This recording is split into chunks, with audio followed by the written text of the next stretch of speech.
for tens of thousands of years, across different cultures, tribes, countries, religions, men have always been initiated into masculinity.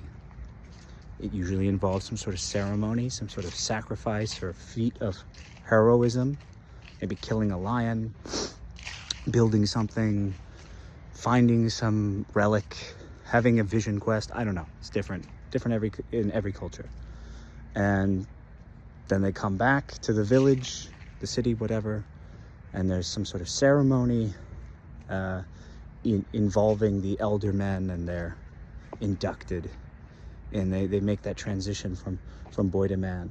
In modern life, we don't have those traditions, obviously, but those traditions still kind of exist through like sports, through mentorship, through male role models, through just being around older men when you're a teenage boy, entering into manhood and listening to the things that they say, listening to the warnings, the lessons, the wisdom, and growing from that. Well, what's happened in recent decades? Men are increasingly removed from their fathers by a bunch of different factors.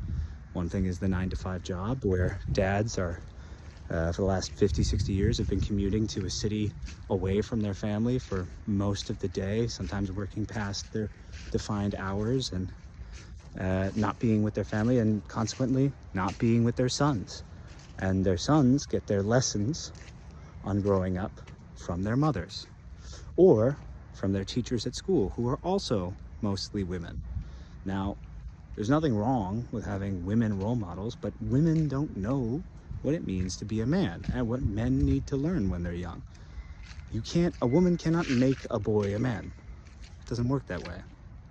And so what I think you have today is a lot of men who are lost, who don't feel like they're men because they didn't have that initiation. They weren't inducted into manhood that way. It's not true for every man, but it's true for a lot.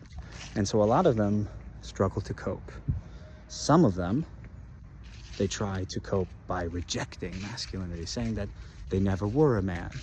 They never felt, they were always a feminine man. It's like the 1960s sort of hippie movement end of the spectrum. On the opposite end of the spectrum, you have guys who are extremely obsessed with masculinity, but only the aesthetics, working out, guns, money, but they don't really serve other people. They don't provide any value for others. They don't make society a bit greater, and they don't defend anybody from danger. They just enhance their own image. That's the way I see it.